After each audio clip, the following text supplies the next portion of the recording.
Have you ever wished you could go through life without being dragged down by other people's negativity, criticisms, or provocations? Imagine being insulted, and instead of feeling defensive or hurt, you simply observe, reflect, and move on, untouched. This state, which Carl Jung described in his clinical observations, is not about repression or detachment. It is what he called emotional impermeability, a rare psychological transformation that makes a person nearly untouchable by external triggers. In this video, we will explore Jung's discoveries about emotional immunity, the practices that lead to it, and the profound implications for human relationships and inner peace. Along the way, we will follow the case of Heinrich, Jung's patient whose extraordinary calm revealed some of the deepest truths of psychological mastery. Emotional impermeability, Jung's disturbing discovery. In his practice, Jung documented patients who did not react with anger, defensiveness, or pain when provoked. These individuals weren't numb, dissociated, or suppressing emotions. Instead, they had reached a point where other people's behavior simply couldn't disturb their inner state. The phenomenon startled Jung because it contradicted common assumptions about human nature. Most of us believe that emotions are automatic. Someone insults us, and we feel hurt or angry. Yet Jung's patients showed that with the right transformation, a person could insert a conscious choice between stimulus and response. The example that stood out most in his writings was Heinrich, a German businessman who became famous in Jung's notes for his complete lack of emotional reactivity. His employees feared him not because he was harsh or cruel, but because nothing could make him lose his composure. The shadow mirror effect, triggers as teachers. Heinrich's psychological transformation began after a devastating betrayal by his closest business partner. Rather than seeking revenge, Heinrich began to ask a radical question. What part of myself is this person showing me? This became what Jung later called the shadow mirror effect. According to this principle, everyone who triggers us is reflecting some hidden aspect of our unconscious mind. The rude colleague who dismisses your ideas mirrors your own fear of inadequacy. The friend who constantly arrives late mirrors your need for control. The family member who criticizes your choices mirrors your self-doubt. By seeing external triggers as mirrors of inner conflicts, Heinrich turned every provocation into an opportunity for self-awareness. His partner's greed mirrored Heinrich's own hidden fear of poverty. His partner's dishonesty revealed his own tendency to conceal feelings. His partner's betrayal reflected his own potential for selfishness. Instead of blaming others, Heinrich integrated his shadow. By doing so, he reached a level of emotional freedom where insults and attacks no longer had the power to destabilize him. The shadow integration protocol. Jung distilled Heinrich's process into a practice that anyone could apply, which he called the shadow integration protocol. It involves 3 guiding questions when you feel triggered. 1. What trait am I judging most harshly in this person? 2. Where do I display this trait in myself, even in subtle ways? 3. What lesson is this trigger trying to teach me? For example, Sarah, a marketing manager, was constantly frustrated by her colleagues' interruptions. Applying the protocol, she realized she often dominated conversations when she felt insecure. The interruptions mirrored her own unconscious need for attention. By recognizing this, her anger toward her colleague dissolved. Through this lens, difficult people stop being enemies and become unconscious teachers, guiding us to deeper self-understanding. The reaction gap, choosing instead of reacting. Another of Jung's profound insights was what Heinrich called the reaction gap.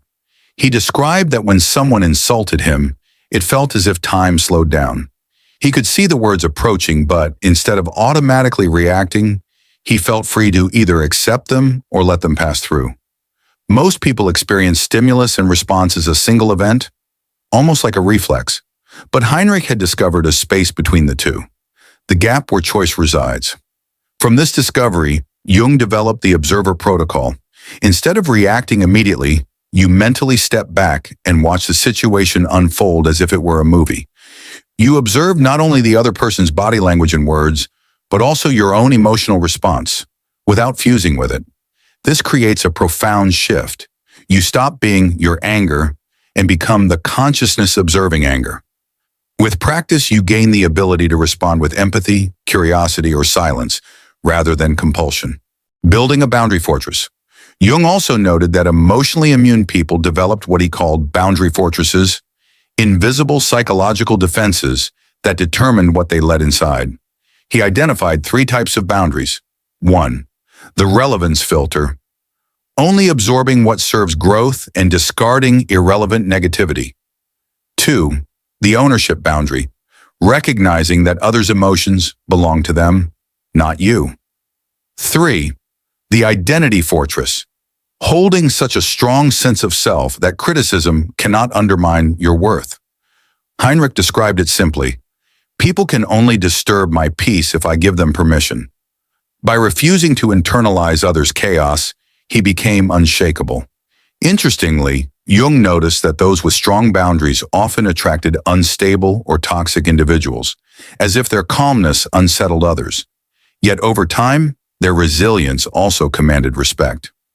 Projection reversal. Seeing attacks for what they are. Perhaps Jung's most startling observation was what he called projection reversal. Heinrich demonstrated this when a rival publicly called him heartless and greedy. Instead of feeling insulted, Heinrich analyzed what the rival's words revealed about the rival's own psychology: fear of being unfeeling, financial insecurity, and guilt about his own workers. Jung realized that most conflict is fueled by projection, people unconsciously projecting their unresolved issues onto others. Insults reveal more about the attacker than the target. He taught patients to use 3 diagnostic questions in the face of attack. 1. What quality are they attacking in me? 2. Where might they secretly struggle with this same quality? 3. What pain or fear might be driving this attack? This reframing often leads to compassion. As Heinrich said, "When someone attacks me, I see a wounded child crying out. How can I be angry at a child for crying?" Emotional alchemy, transforming triggers into growth. Beyond avoidance of anger, Jung saw the ultimate potential in what he called emotional alchemy. Instead of merely neutralizing triggers, one could transform them into sources of growth. For instance, Marcus, a sales manager, was frustrated by his team's laziness. Instead of just managing his anger, he asked, "What is their laziness teaching me?" The answer: his need to inspire rather than demand. This shifted him from frustration into developing leadership skills. In this way, every negative encounter becomes a tool for self-development rather than a drain on energy. The compassionate warrior. Final stage of emotional mastery. Jung's final and perhaps most profound insight was that emotional immunity doesn't mean becoming cold or detached. Instead, the highest stage is what he called the compassionate warrior. This is someone who feels deeply, cares for others, and remains fully human, yet is no longer controlled by reactivity. They can listen to complaints without absorbing stress, witness chaos without becoming chaotic, and love others without being entangled in their wounds. Heinrich eventually embodied this role. He remained untouchable by negativity, but present and compassionate in relationships. His calmness didn't distance him from people. It helped soothe them. Conclusion: the path to inner freedom. Carl Jung's observations about emotional impermeability remain some of the most powerful lessons in psychology. They teach us that anger, defensiveness, and emotional pain are not inevitable reactions, but choices we make unconsciously. By practicing shadow integration, cultivating the reaction gap, building psychological boundaries, and reversing projections, we can claim mastery over our inner world. The ultimate goal is not detachment, but strength. To be vulnerable yet unshaken, compassionate yet invulnerable. As Heinrich beautifully summarized, true strength isn't about what can't touch you.